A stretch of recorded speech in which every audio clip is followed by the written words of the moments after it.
Hi friends, എല്ലാവർക്കും one clip P S C YouTube ചാനലിലേക്ക് സ്വാഗതം. സെക്രട്ടേറിയറ്റ് അസിസ്റ്റന്റിന്റെ 16ാമത്തെ ക്ലാസ് ആണ് നമ്മുടെ ഇന്നത്തെ. ഇതുവരെയും നിങ്ങൾ തന്ന സ്നേഹത്തിനും സപ്പോർട്ടിനും ഒരുപാട് നന്ദി.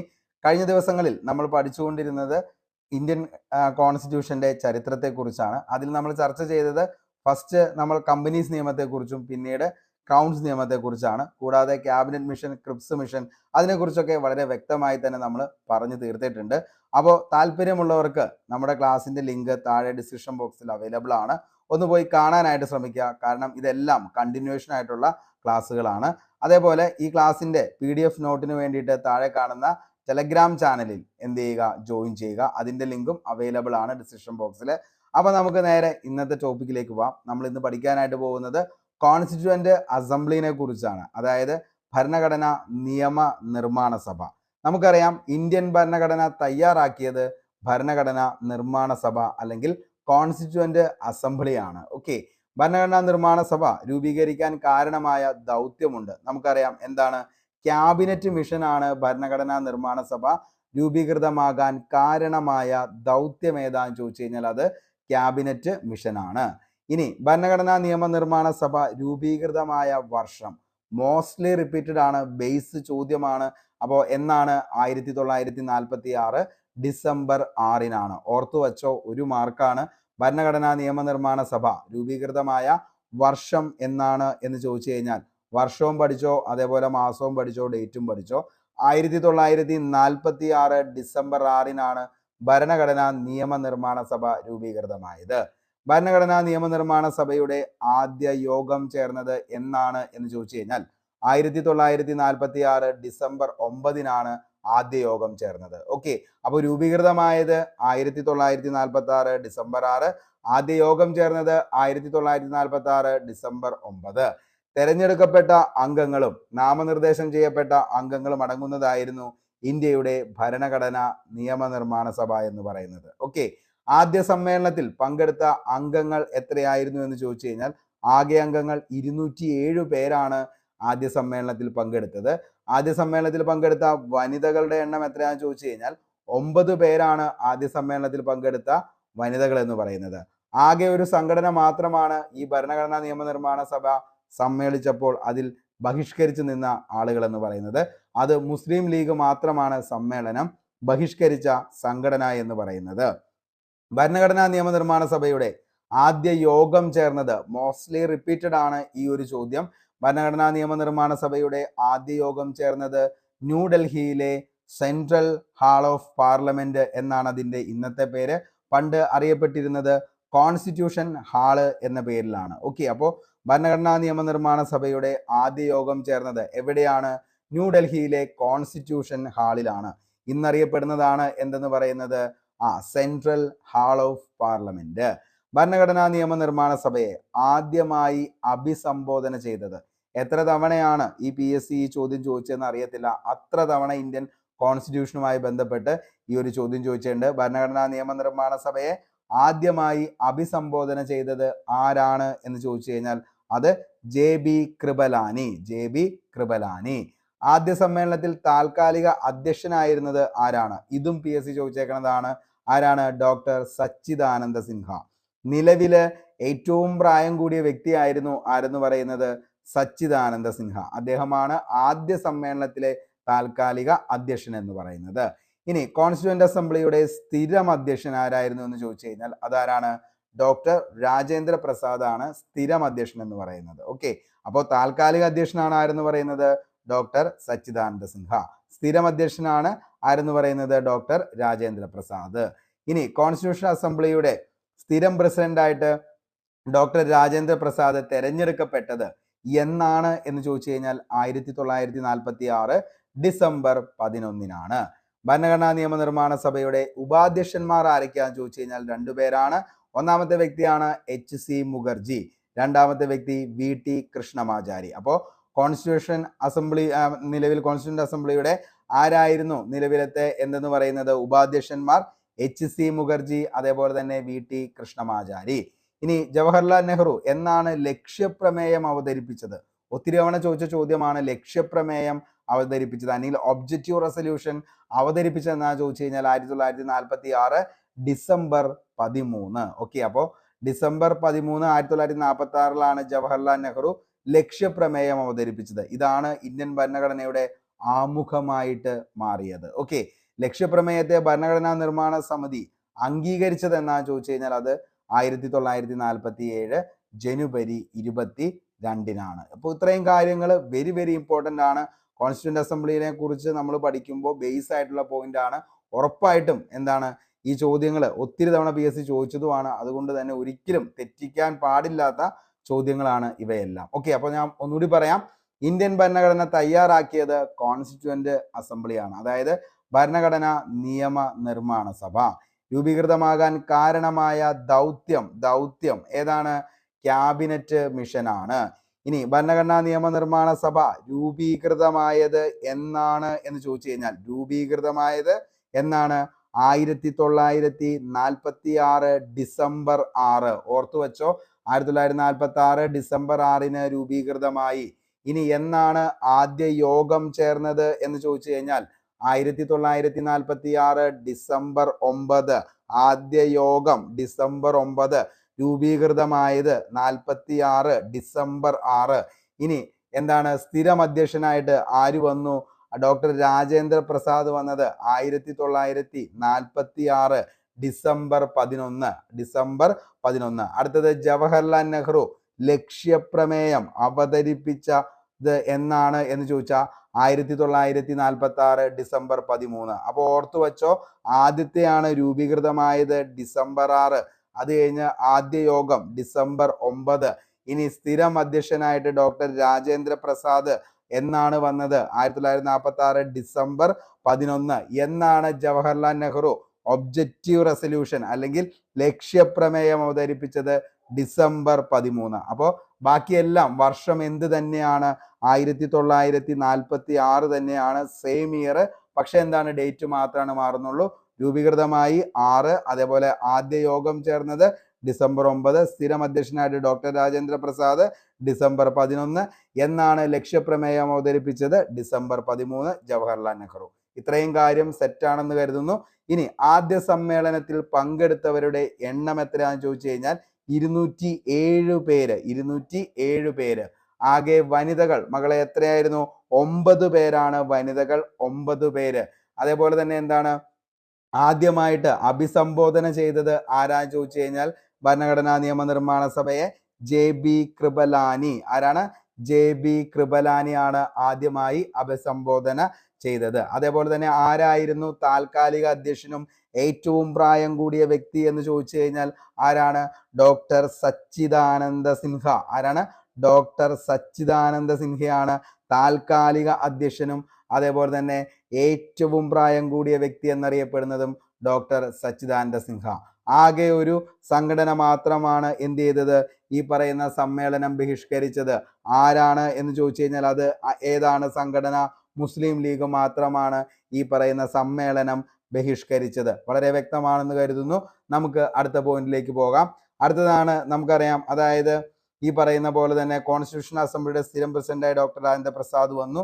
അതേപോലെ തന്നെ ഈ ഉപാധ്യക്ഷന്മാരായിരുന്നു HC മുഖർജിയും അതേപോലെ തന്നെ VT കൃഷ്ണമാചാരിയും. ഓക്കെ, ഇനി നമുക്ക് അടുത്ത് പഠിക്കാനുള്ള പോയിന്റ് ആണ് ലക്ഷ്യപ്രമേയത്തെ ഭരണഘടനാ നിർമ്മാണ സമിതി അംഗീകരിച്ചു. അതും നമ്മൾ പറഞ്ഞു 47 ജനുവരി 22. ഇനി ഭരണഘടനാ നിയമനിർമ്മാണ സഭയുടെ ചിഹ്നത്തിൽ ആലേഖനം ചെയ്തിരിക്കുന്ന ചിത്രങ്ങൾ ഏതൊക്കെയാണ്? ചിലപ്പോൾ ചോദിക്കാം, ഭരണഘടനാ നിയമനിർമ്മാണ സഭയുടെ ചിഹ്നത്തിൽ ആലേഖനം ചെയ്തിരിക്കുന്ന ചിത്രം ഏതാന്ന് ചോദിച്ചു കഴിഞ്ഞാൽ ബ്രിട്ടീഷ് ഇന്ത്യയുടെ ഭൂപടവും ആനയുമാണ്. എന്താണ്? ബ്രിട്ടീഷ് ഇന്ത്യയുടെ ഭൂപടവും ആനയുമാണ് ഭരണഘടനാ നിയമനിർമ്മാണ സഭയുടെ ചിഹ്നത്തിൽ ആലേഖനം ചെയ്തിരിക്കുന്ന ചിത്രങ്ങൾ. ഭരണഘടനാ നിയമനിർമ്മാണ സഭയിലെ ആകെ അംഗങ്ങൾ എത്രയാണെന്ന് ചോദിച്ചു കഴിഞ്ഞാൽ 389 പേരാണ് ഭരണഘടനാ നിയമനിർമ്മാണ സഭയിലെ ആകെ അംഗങ്ങൾ. 389. അതിൽ തിരഞ്ഞെടുക്കപ്പെട്ട അംഗങ്ങളുടെ എണ്ണം എത്രയാണെന്ന് ചോദിച്ചു കഴിഞ്ഞാൽ 296 തിരഞ്ഞെടുക്കപ്പെട്ട അംഗങ്ങൾ എന്ന് പറയുന്നത്. 11 ബ്രിട്ടീഷ് ഇന്ത്യൻ പ്രവിശ്യകളിൽ നിന്ന് 292 പേരും അതേപോലെ തന്നെ ചീഫ് ഇലക്ഷൻ പ്രവിശ്യകളിൽ നിന്ന് 4 പേര്. അങ്ങനെയാണ് ഈ പറയുന്ന തിരഞ്ഞെടുക്കപ്പെട്ട അംഗങ്ങൾ 296 ആയത്.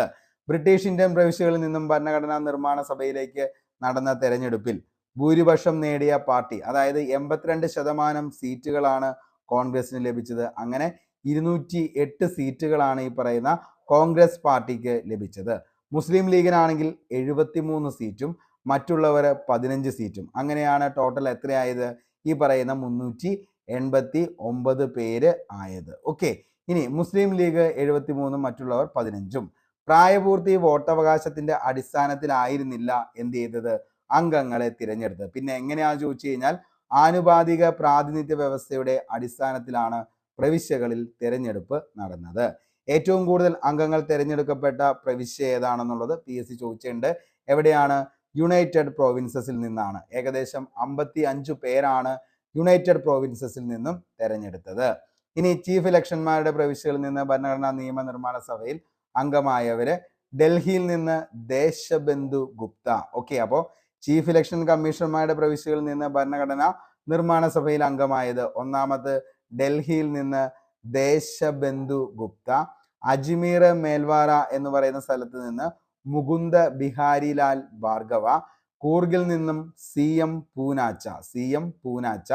ഇനി ബലൂചിസ്ഥാനിൽ നിന്ന് ഖാൻ അബ്ദുൾ ദാസ് സമദ് ഖാൻ ആണ് ബലൂചിസ്ഥാനിൽ നിന്നും നിലവിൽ വന്നത്. ഇനി ഭരണഘടനാ നിയമനിർമ്മാണ സഭയിൽ നാട്ടുരാജ്യങ്ങളിൽ നിന്നുള്ള അംഗങ്ങളുടെ എണ്ണമായിരുന്നു 93 എന്ന് പറയുന്നത്. ഓക്കെ, അപ്പോൾ ഭരണഘടനാ നിർമ്മാണ സഭയിൽ നാട്ടുരാജ്യങ്ങളിൽ നിന്നുള്ള അംഗങ്ങളാണ് 93. ഇന്ത്യ വിഭജനത്തിനു ശേഷം പാകിസ്ഥാൻ പ്രദേശത്ത് ഉൾപ്പെടെ അംഗങ്ങൾ പിരിഞ്ഞുപോയതോടുകൂടി ഭരണഘടനാ നിർമ്മാണ സഭയിലെ ആകെ അംഗസംഖ്യ 389 നിന്നും 299 മാറുകയാണ്. ഓക്കെ, അപ്പോൾ ഇന്ത്യ വിഭജനത്തിനു ശേഷം പാകിസ്ഥാൻ പ്രദേശത്ത് ഉൾപ്പെട്ട അംഗങ്ങൾ പിരിഞ്ഞുപോയതോടുകൂടി ഭരണഘടനാ നിർമ്മാണ സഭയിലെ ആകെ അംഗസംഖ്യ എത്രയാണ് എന്ന് ചോദിച്ചു കഴിഞ്ഞാൽ 299 ആണ്. ഓക്കെ, അല്ലെങ്കിൽ എത്രയായിരുന്നു? 389. അതിൽ നിന്നും എത്രയായി മാറി? 299 മാറി. ഇനി ഭരണഘടനാ നിർമ്മാണ സഭയിലെ തിരഞ്ഞെടുക്കപ്പെട്ട അംഗങ്ങളുടെ എണ്ണം എത്രയാണെന്ന് ചോദിച്ചു കഴിഞ്ഞാൽ നമ്മൾ പറഞ്ഞു 296. അതിൽ നിന്ന് 299. നാട്ടുരാജ്യങ്ങളുടെ എണ്ണം 93 നിന്നും എത്രയിലേക്ക് ചുരുങ്ങി? 70 ചുരുങ്ങുകയാണ്. രൂപീകൃതമാകുമ്പോൾ ഭരണഘടനാ നിർമ്മാണ സഭയിൽ ഉണ്ടായിരുന്ന വനിതകളുടെ എണ്ണം 17 പക്ഷേ വിഭജനത്തിന് ശേഷം എത്രയാവുകയാണ്? 15 ചുരുങ്ങുകയാണ്. അപ്പോൾ എല്ലാം എന്ത് ചെയ്യാണ്? വിഭജനത്തിന് ശേഷം എന്താണ്? ചുരുങ്ങുകയാണ്. അപ്പോൾ 299 എന്നുള്ളത് എത്രയായി? 209 രാജ്യങ്ങളിൽ നിന്നുള്ള അംഗ 93 നിന്ന് 70. അതേപോലെ തന്നെ എന്താണ്? 17 നിന്ന് എന്താണ്? വനിതകളുടെ എണ്ണം 15. എല്ലാ മതത്തിലെയും പ്രതിനിധികൾ ഭരണഘടനാ നിർമ്മാണ സഭയിൽ ഉണ്ടായിരുന്നു. അതേപോലെ തന്നെ എന്താണ്? ഈ പറയുന്ന നമ്മൾ പറഞ്ഞു ഭരണഘടനാ നിയമനിർമ്മാണ സഭയുടെ പ്രഥമ സമ്മേളനത്തിൽ പങ്കെടുത്തവരുടെ എണ്ണം 207 ആണ്. വനിതകളുടെ എണ്ണം 9. ഭരണഘടനാ നിർമ്മാണ സഭയുടെ പ്രഥമ സമ്മേളനം 46 ഡിസംബർ 9 നടന്നത്. അതെന്നാണ് എന്ന് വേണമെങ്കിൽ ചോദിച്ചു കഴിഞ്ഞാൽ അത് തിങ്കളാഴ്ച 11 മണിക്കാണ് ഭരണഘടനാ നിയമനിർമ്മാണ സഭയുടെ പ്രഥമ സമ്മേളനം നടന്നത്. 1946 ഡിസംബർ 9 തിങ്കളാഴ്ച 11 മണിക്ക്. ഭരണഘടനാ നിയമനിർമ്മാണ സഭയുടെ പ്രഥമ സമ്മേളനം അവസാനിച്ചത് 1946 ഡിസംബർ 23. ഓക്കെ, അപ്പോൾ ഭരണഘടനാ നിയമനിർമ്മാണ സഭയുടെ പ്രഥമ സമ്മേളനം ഈ പറയുന്ന 1946 ഡിസംബർ 9 നടന്നത് ഏത് ദിവസമാണെന്ന് ചോദിച്ചാൽ മക്കളെ ഏത് ദിവസമാണ്? തിങ്കളാഴ്ച 11 മണിക്കാണ്. ഓക്കെ, അതേപോലെ തന്നെ പ്രഥമ സമ്മേളനം അവസാനിച്ചത് 46 ഡിസംബർ 23. ഇനി ഭരണഘടനാ നിയമനിർമ്മാണ സഭയിലെ വിമർശനങ്ങൾ നമുക്കൊന്ന് നോക്കാം. അതായത് രാജ്യത്തിലെ ഒറ്റക്കക്ഷി സംഘടന എന്ന് പറഞ്ഞത് ഗ്രാൻവില ഓസ്റ്റിൻ ആണ്. ഓക്കെ, അപ്പോൾ ഭരണഘടനാ നിയമനിർമ്മാണ സമിതിയെ എന്താണ്? രാജ്യത്തിലെ ഒറ്റക്കക്ഷി സംഘടന എന്ന് പറഞ്ഞത് ഗ്രാൻവില ഓസ്റ്റിൻ. ഹിന്ദുക്കളുടെ സംഘടന എന്ന് പറഞ്ഞത് വിസ്കൗണ്ട് സൈമൺ ആണ്. ഓക്കെ, അപ്പോൾ വിസ്കൗണ്ട് സൈമൺ എന്താണ്? ഭരണഘടനാ നിയമനിർമ്മാണ സമിതിയെ വിമർശിച്ചത് ഹിന്ദുക്കളുടെ സംഘടന എന്നാണ്. അപ്പോൾ വേണമെങ്കിൽ ചോദിക്കാം, താഴെ പറയുന്നവയിൽ ഹിന്ദുക്കളുടെ സംഘടന എന്ന് ഭരണഘടനാ നിയമനിർമ്മാണ സഭയെ വിമർശിച്ചത് ആരാന്ന് ചോദിച്ചു കഴിഞ്ഞാൽ വിസ്കൗണ്ട് സൈമൺ. ഇനി ഒറ്റക്കക്ഷി രാജ്യത്തിലെ ഒറ്റക്കക്ഷി സംഘടന എന്ന് പറഞ്ഞ ആരാന്ന് ചോദിച്ചു കഴിഞ്ഞാൽ അതാരാണ്? ഗ്രാൻവില ഓസ്റ്റിൻ ആണ്. ഓക്കെ, ഇനി ഇന്ത്യയിലെ ഒരു പ്രധാന വർഗത്തെ മാത്രം പ്രതിനിധാനം ചെയ്ത സംഘടന എന്ന് പറഞ്ഞത് വിൻസ്റ്റൺ ചർച്ചിലാണ്. ഓക്കെ, അപ്പോൾ ഇന്ത്യയിലെ ഒരു പ്രധാന വർഗത്തെ മാത്രം പ്രതിനിധാനം ചെയ്ത സംഘടന എന്ന് എന്തിനെ പറഞ്ഞത്? കോൺസ്റ്റിറ്റ്യൂവന്റ് അസംബ്ലിയെ പറഞ്ഞത് വിൻസ്റ്റൺ ചർച്ചിലാണ്. അപ്പോൾ ഈ 3 വിമർശനങ്ങളും ഒന്ന് ഓർത്തു വെച്ചോ. ഒറ്റക്കക്ഷി രാജ്യത്തിലെ ഒറ്റക്കക്ഷി സംഘടന ഗ്രാൻവില ഓസ്റ്റിൻ, ഹിന്ദുക്കളുടെ സംഘടന വിസ്കൗണ്ട് സൈമൺ ആണ്. അതേപോലെ ഇന്ത്യയിലെ ഒരു പ്രധാന വർഗത്തെ മാത്രം പ്രതിനിധാനം ചെയ്ത സംഘടന അത് വിൻസ്റ്റൺ ചർച്ചിലാണ് അങ്ങനെ പറഞ്ഞത്. ഇനി ഭരണഘടനാ നിർമ്മാണ സഭയിലെ മലയാളി സാന്നിധ്യം എപ്പോഴും PSC ചോദിക്കാറുണ്ട്. ഭരണഘടനാ നിർമ്മാണ സഭയിൽ അംഗമായിരുന്ന മലയാളികളുടെ എണ്ണം നമ്മൾ കുറച്ചു മുമ്പ് പറഞ്ഞു 17 പേരാണ് ഭരണഘടനാ നിർമ്മാണ സഭയിൽ അംഗമായിരുന്ന മലയാളികൾ. എത്ര പേരാണെന്ന് ചോദിച്ചു കഴിഞ്ഞാൽ 17 പേരാണ്.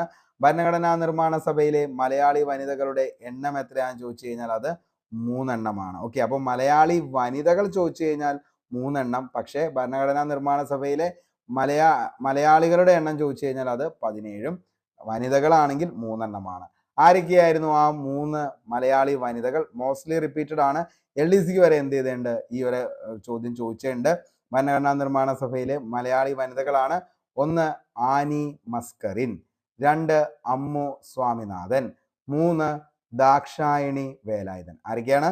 ആനി മസ്കറിൻ, അമ്മു സ്വാമിനാഥൻ, ദാക്ഷായണി വേലായുധൻ. ഈ 3 പേരുമാണ് ഭരണഘടനാ നിർമ്മാണ സഭയിലെ മലയാളി വനിതകളായ 3 പേര്. ഇന്ത്യയിൽ പ്രീ ഡിഗ്രി പാസ്സായ ആദ്യത്തെ SC/ST വനിത, അവരുടെയൊക്കെ റാങ്ക് മേക്കിംഗ് ആയിട്ടുള്ള ചോദ്യമായിരുന്നു, പക്ഷെ ഇപ്പൊ എല്ലാവർക്കും അറിയാം ആരാണ്? ദാക്ഷായണി വേലായുധനാണ്. ഓക്കെ, അപ്പോൾ ഇന്ത്യയിൽ പ്രീ ഡിഗ്രി പാസ്സായ ആദ്യത്തെ SC/ST വനിത ആരാന്ന് ചോദിച്ചു കഴിഞ്ഞാൽ അത് ദാക്ഷായണി വേലായുധനാണ്. ഇന്ത്യയിൽ പ്രീ ഡിഗ്രി പാസ്സായ ആദ്യത്തെ SC/ST വനിത. ഭരണഘടനാ നിയമനിർമ്മാണ സഭയിൽ അംഗമായ ഏക ദളിത് വനിത ആരാന്ന് ചോദിച്ചാൽ അതിന്റെ ഉത്തരവും ആര് തന്നെയാ?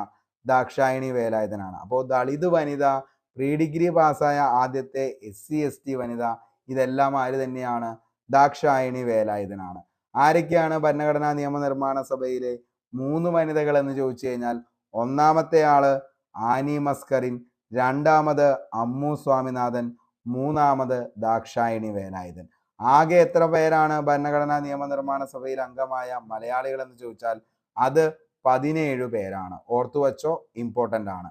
അടുത്തത് തിരുവിതാംകൂറിൽ നിന്ന് ആരൊക്കെയായിരുന്നു ഉണ്ടായിരുന്നതെന്ന് ചോദിച്ചു കഴിഞ്ഞാൽ 1 പട്ടം താണുപിള്ള, 2 R ശങ്കർ, അടുത്തത് PS നടരാജപിള്ള, അടുത്തത് ആനി മസ്കറിൻ, അടുത്തത് K മുഹമ്മദ്, PT ചാക്കോ. ഇവരാണ് തിരുവിതാംകൂറിൽ നിന്നും കോൺസ്റ്റിറ്റ്യൂവന്റ് അസംബ്ലിയിൽ അംഗമായിട്ടുള്ള ആളുകൾ എന്ന് പറയുന്നത്. ഓക്കെ, അപ്പോൾ Pattom Thanu Pillai, R Shankar, PS Nataraja Pillai, Annie Mascarene, K Muhammad, PT Chacko, അവർ 5 പേര്.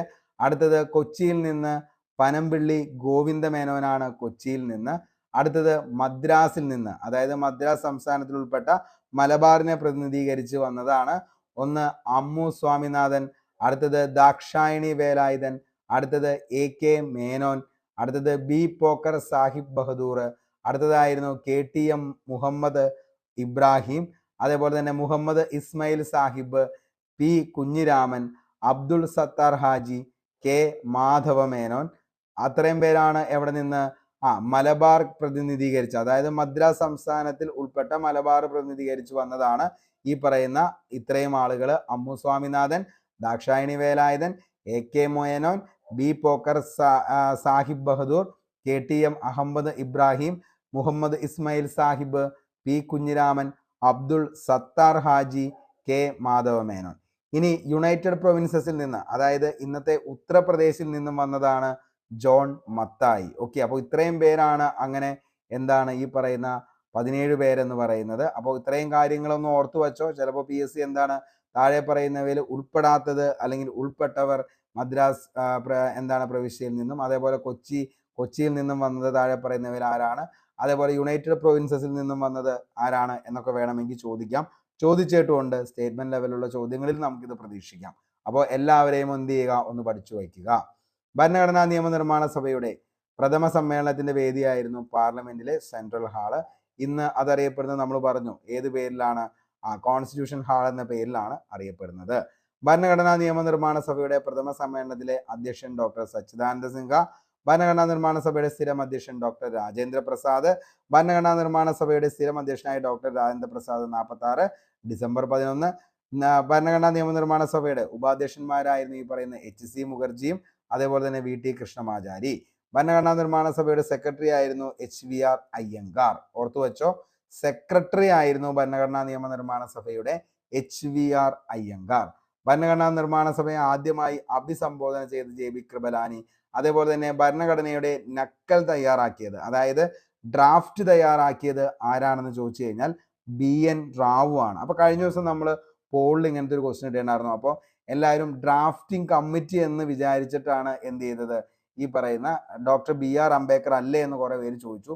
അപ്പൊ എന്താണ്, ഭരണഘടനയുടെ നക്കൽ തയ്യാറാക്കിയത് ആരാന്ന് ചോദിച്ചു കഴിഞ്ഞാൽ ആരാണ്, BN റാവു ആണ്. ഈ നക്കലാണ് എന്തെന്ന് പറയുന്നത് ഡ്രാഫ്റ്റ് എന്ന പേരിൽ അറിയപ്പെടുന്നത്.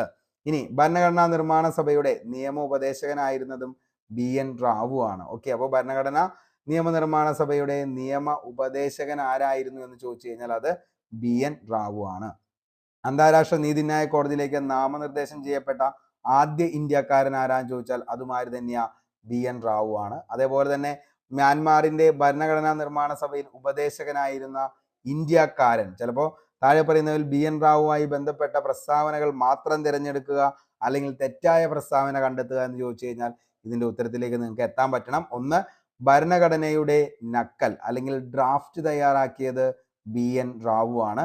രണ്ടാമത്തെ പോയിന്റ് ആണ്, ഭരണഘടനാ നിയമനിർമ്മാണ സഭയുടെ നിയമ ഉപദേശകനായിരുന്നത് ആരാന്ന് ചോദിച്ചാൽ BN റാവു. അന്താരാഷ്ട്ര നീതിന്യായ കോടതിയിലേക്ക് നാമനിർദ്ദേശം ചെയ്യപ്പെട്ട ആദ്യ ഇന്ത്യക്കാരനായിരുന്നു BN റാവു. അതേപോലെ തന്നെ എന്താണ്, മ്യാൻമാറിന്റെ ഭരണഘടനാ നിർമ്മാണ സഭയിൽ ഉപദേശകനായിരുന്നത് ആരാന്ന് ചോദിച്ചാൽ BN റാവു. അപ്പൊ ഇത്രയും കാര്യങ്ങൾ BN റാവുമായി ബന്ധപ്പെട്ടത് എന്ത് ചെയ്യുക, ഓർത്തു വയ്ക്കുക.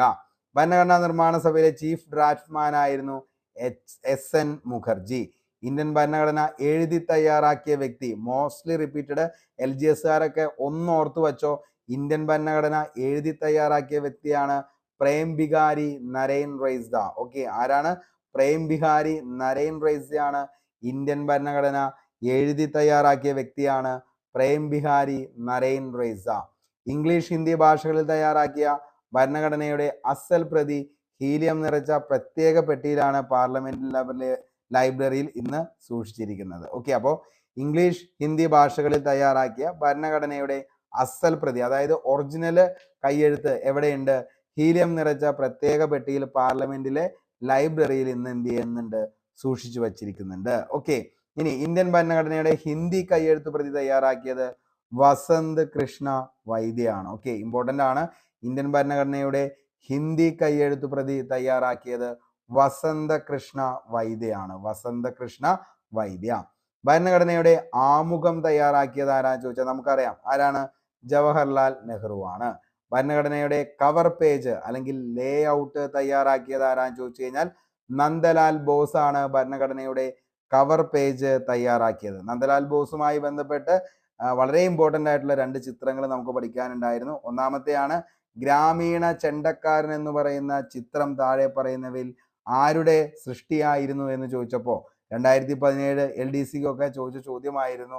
അന്ന് പലരും എന്താണ് റാങ്ക് മേക്കിംഗ് ആയിട്ടുള്ളതും എന്താണ് കൺഫ്യൂസിങ് ആയിട്ടുള്ള ഒരു ചോദ്യമായിട്ട് മാറിപ്പോയ ഒരു ചോദ്യമായിരുന്നു ഈ പറയുന്ന എന്താണ് ഗ്രാമീണ ചെണ്ടക്കാരൻ. പിന്നീട് അത് വില്ലേജ് ഡ്രമ്മർ എന്ന് പറയുന്ന ചിത്രം വരച്ചാരാന്നുള്ള രീതിയിൽ ഇംഗ്ലീഷിലും ചോദിച്ചു. അപ്പോൾ പഠിച്ചു വെച്ചോ, എന്താണ് ഗ്രാമീണ ചെണ്ടക്കാരൻ തന്നെയാണ് എന്തെന്ന് പറയുന്നത് വില്ലേജ് ഡ്രമ്മർ. അതേപോലെ തന്നെ അദ്ദേഹത്തിന്റെ പ്രസിദ്ധമായിട്ട് ഉള്ള മറ്റൊരു ചിത്രമാണ് സതി എന്ന് പറയുന്ന ചിത്രം വരച്ചതും ആര് തന്നെയാണ്, നന്ദലാൽ ബോസ് തന്നെയാണ്. ഓക്കെ, ഇനി ഭരണഘടനാ നിർമ്മാണ സഭയിലെ ആംഗ്ലോ ഇന്ത്യൻ പ്രതിനിധികളാണ് ഫ്രാങ്ക് ആന്റണി, അതേപോലെ തന്നെ എന്താണ് SH പ്രാറ്റർ, അതേപോലെ തന്നെ MVN കോളിൻസ്. ഓക്കെ, അപ്പോൾ MVN കോളിൻസ്, അതേപോലെ തന്നെ ആരാണ് SH പ്രാറ്റർ, ഫ്രാങ്ക് ആന്റണി. ഇതാണ് ഭരണഘടനാ നിർമ്മാണ സഭയിലെ ആംഗ്ലോ ഇന്ത്യൻ പ്രതിനിധികൾ. ഭരണഘടനാ നിർമ്മാണ സഭയിലെ പാഴ്സി പ്രതിനിധികൾ ആരാന്ന് ചോദിച്ചു കഴിഞ്ഞാൽ HP Modi, RK സിന്ധുവ, MR Masani. ഇവരാണ് ഭരണഘടനാ നിർമ്മാണ സഭയിലെ പാഴ്സി പ്രതിനിധികൾ എന്ന് പറയുന്നത്. ആരൊക്കെയാണ്?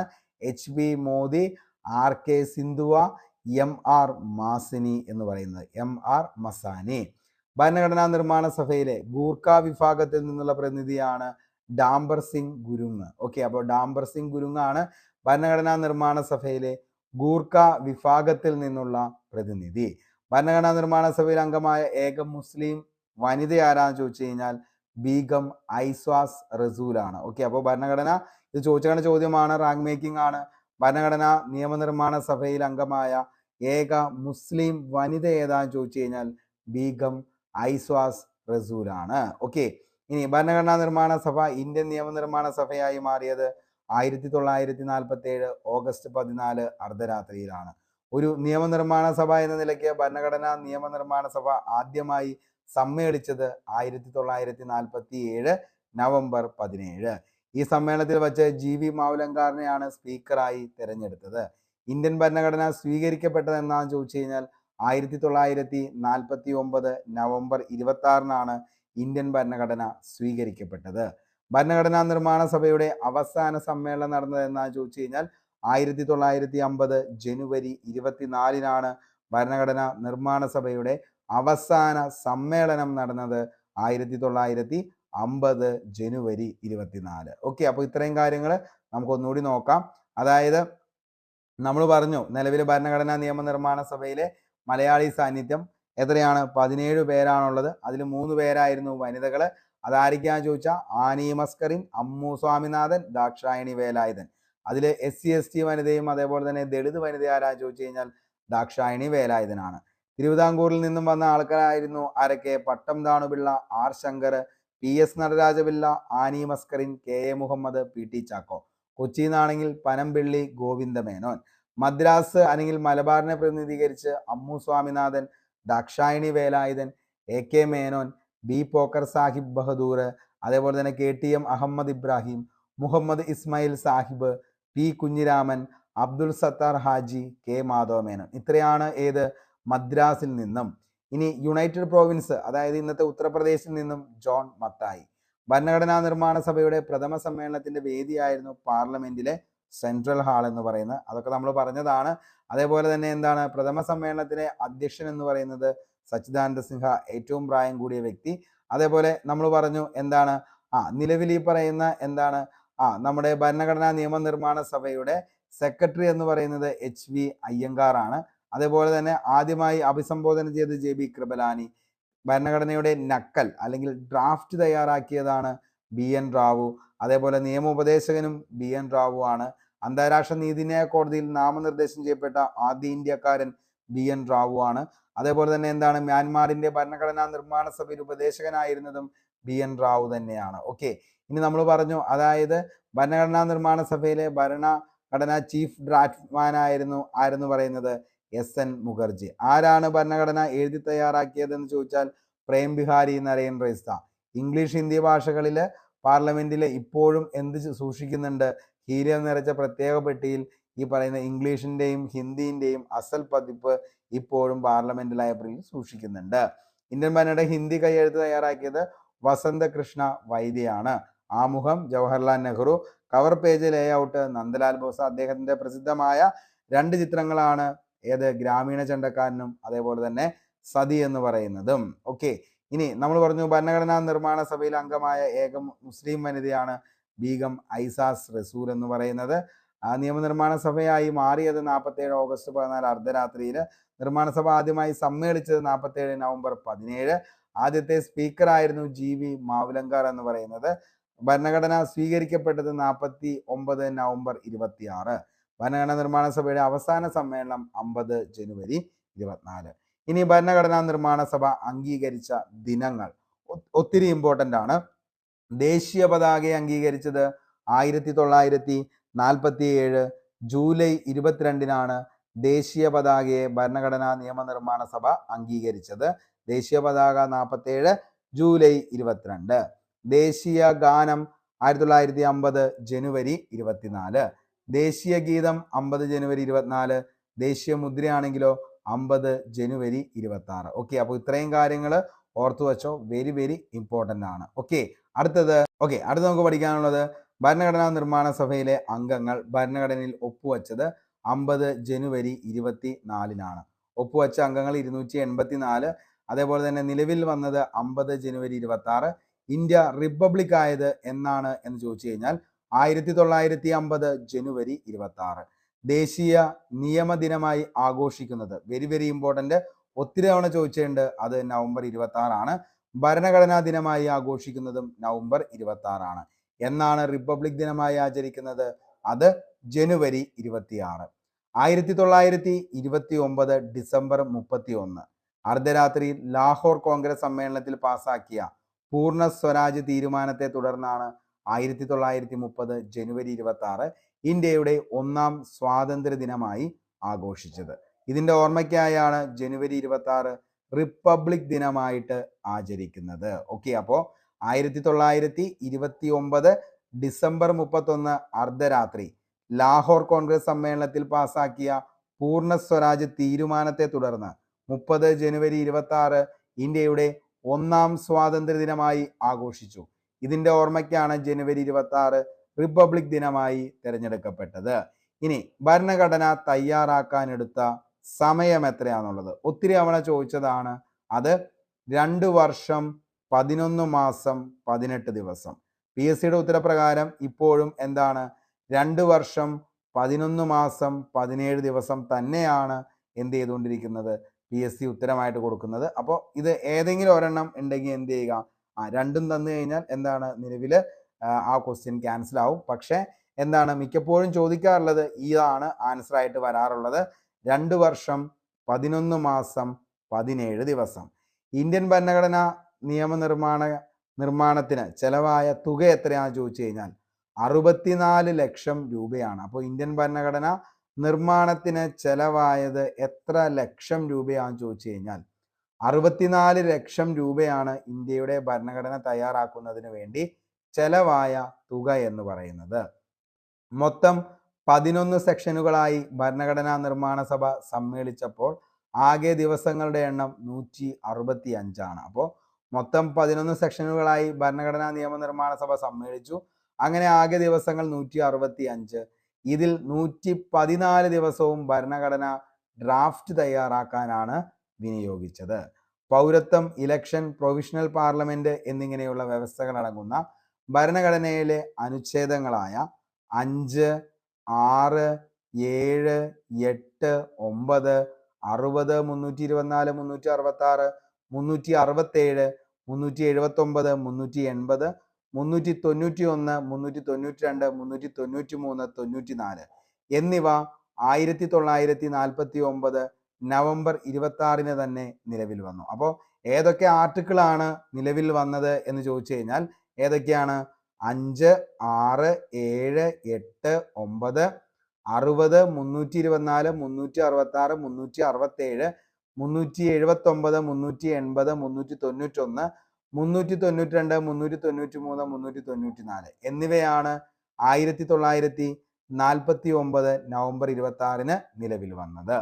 മറ്റു വ്യവസ്ഥകൾ അടങ്ങുന്ന അനുച്ഛേദങ്ങളാണ് 1950 ജനുവരി 26 നിലവിൽ വന്നത്.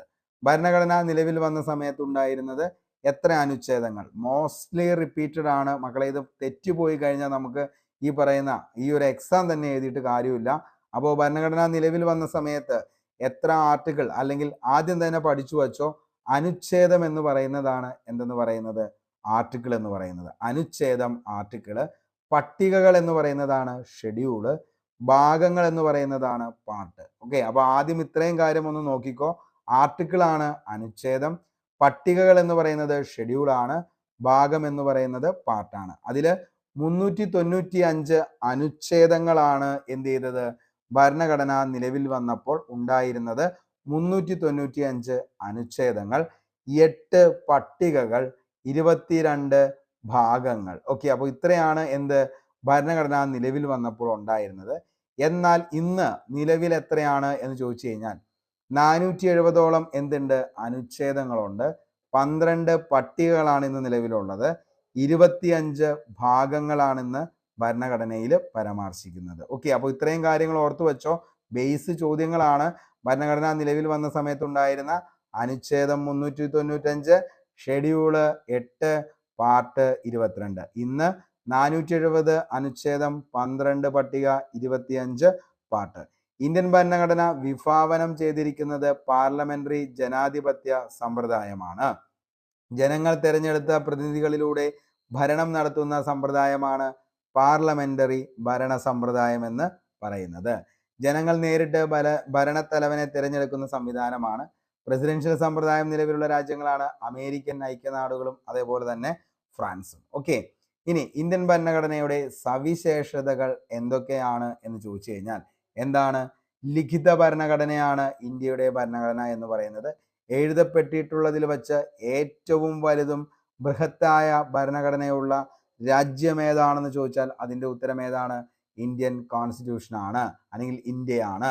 സ്വതന്ത്ര നീതിന്യായ വ്യവസ്ഥ നിലവിലുള്ള ഭരണഘടന ഏതാന്ന് ചോദിച്ചാൽ അതും ഇന്ത്യൻ ഭരണഘടനയാണ്. പാർലമെന്ററി ഭരണ സമ്പ്രദായം നമ്മൾ പറഞ്ഞു. എന്താണ് പാർലമെന്ററി ഭരണ സമ്പ്രദായം എന്ന് പറയുന്നത്? ജനങ്ങൾ തെരഞ്ഞെടുത്ത പ്രതിനിധികളിലൂടെ ഭരണം നടത്തുന്ന സമ്പ്രദായത്തെയാണ് നമ്മൾ എന്തെന്ന് പറയുന്നത്? പാർലമെന്ററി സമ്പ്രദായം. അടുത്തത് മൗലിക അവകാശങ്ങൾ ഭരണഘടനയുടെ സവിശേഷതയാണ്. ഇന്ത്യൻ കോൺസ്റ്റിറ്റ്യൂഷൻ നമുക്ക് പ്രൊവൈഡ് ചെയ്യുന്ന മൗലിക അവകാശങ്ങൾ എന്താണ്? രാജ്യത്ത് എവിടെയും എന്താണ്? സഞ്ചരിക്കാം, അതേപോലെ തന്നെ എന്താണ്? കൂട്ടം കൂടാം, അതേപോലെ തന്നെ എന്താണ്? നമുക്ക് ഈ പറയുന്ന ഇന്ത്യൻ കോൺസ്റ്റിറ്റ്യൂഷൻ പ്രൊവൈഡ് ചെയ്യുന്ന എല്ലാ മൗലിക അവകാശങ്ങളും നമുക്ക് എന്ത് ചെയ്യാം? നമുക്കുണ്ട്. അപ്പോൾ അതെല്ലാം നമുക്ക് എങ്ങാനും നമുക്കത് അതായത് അത് ഈ പറയുന്ന മൗലികാവകാശങ്ങൾ നമുക്ക് ലഭിക്കാതിരുന്ന നമുക്ക് എങ്ങോട്ടേക്ക് പോകാം? നേരിട്ട് സുപ്രീം കോർട്ട് വരെയും പോയി നമുക്ക് എന്ത് ചെയ്യാം? കേസ് ഫയൽ ചെയ്യാവുന്നതാണ്. അങ്ങനെ എന്താണ് പറയുന്നതിനെയാണ് റിട്ട് എന്ന് പറയുന്നത്. ഓക്കെ, മൗലികാവകാശങ്ങൾ സംരക്ഷിക്കുന്നതിനായിട്ട് കോടതികൾ പുറപ്പെടുവിക്കുന്ന ഉത്തരവിന് പറയുന്ന പേരാണ് റിട്ട്. അതൊക്കെ നമ്മൾ എന്ത് ചെയ്യും? വഴിയെ പഠിച്ചു പോകും. അടുത്തതാണ് മൗലിക കർത്തവ്യങ്ങൾ, അതായത് ഫണ്ടമെന്റൽ ഡ്യൂട്ടീസ് എന്ന് പറയുന്നത്. ഈ മൗലികാവകാശങ്ങൾ എന്ന് പറയുന്നത് ആശയം ഇന്ത്യ കടമെടുത്തത് ഏത് രാജ്യത്ത് നിന്നാണ്? അമേരിക്കയിൽ നിന്നാണ്. മൗലിക കർത്തവ്യങ്ങൾ ഫണ്ടമെന്റൽ ഡ്യൂട്ടീസ് ആണെങ്കിലോ അത് നമ്മൾ കടമെടുത്തത് എവിടെ നിന്നാണ്? ഈ പറയുന്ന റഷ്യയിൽ നിന്നാണ്, USSR. ഓക്കെ, അടുത്തതാണ് മാർഗനിർദ്ദേശക തത്വങ്ങൾ. അതായത് എന്താണ്? നിലവിലൊരു സ്റ്റേറ്റിനുണ്ടായിരിക്കേണ്ട ധർമ്മങ്ങളെക്കുറിച്ച് വളരെ വ്യക്തമായി പറയുന്നതാണ് ഏതിൻ്റെ അകത്ത്? മാർഗനിർദ്ദേശക തത്വങ്ങളിൽ. അടുത്തതാണ് സംയുക്ത ഭരണ വ്യവസ്ഥ, നിയമവാഴ്ച, അതേപോലെ തന്നെ ഏക പൗരത്വം, സിംഗിൾ സിറ്റിസൺഷിപ്പാണ് ഇന്ത്യയിലുള്ളത്. അതായത് ഇന്ത്യയിലുള്ള ആർക്ക് വേണമെങ്കിലും എവിടെ വേണമെങ്കിലും പോവാം. അതായത് ഇപ്പോൾ നമ്മൾ അമേരിക്ക ആണെങ്കിലോ ഡുവൽ സിറ്റിസൺഷിപ്പാണ്. അതായത് രാജ്യത്തിൻ്റെ ഒരു എന്ത് വേണം? സിറ്റിസൺഷിപ്പ് വേണം, അതേപോലെ തന്നെ സ്റ്റേറ്റിൻ്റെ സിറ്റിസൺഷിപ്പും അവിടെ ആവശ്യമാണ്. പക്ഷേ നമുക്കിവിടെ എന്താണ്? സിംഗിൾ സിറ്റിസൺഷിപ്പാണ്. ഏക പൗരത്വം കടമെടുത്തത് ബ്രിട്ടനിൽ നിന്നാണ്. ഇനി ഭരണഘടനാ നിർമ്മാണ സഭയിലെ അവസാന പ്രസംഗത്തിൽ BR Ambedkar union of Trinity എന്ന് വിശേഷിപ്പിച്ച വാക്കുകളാണ് സ്വാതന്ത്ര്യം, സമത്വം, സാഹോദര്യം. ഓക്കെ, അപ്പോൾ ഭരണഘടനാ നിർമ്മാണ സഭയിലെ തൻ്റെ അവസാന പ്രസംഗത്തിൽ BR Ambedkar union of Trinity എന്ന് വിശേഷിപ്പിച്ചത് എന്തിനെയാണ് എന്ന് ചോദിച്ചു കഴിഞ്ഞാൽ സ്വാതന്ത്ര്യം, സമത്വം, സാഹോദര്യം. Indian constitution corner stone of A nation എന്ന പുസ്തകം രചിച്ചതാരാന്ന് ചോദിച്ചു കഴിഞ്ഞാൽ ഗ്രാൻവില ഓസ്റ്റിൻ ആണ്. ചോദിച്ച ചോദ്യമാണ്.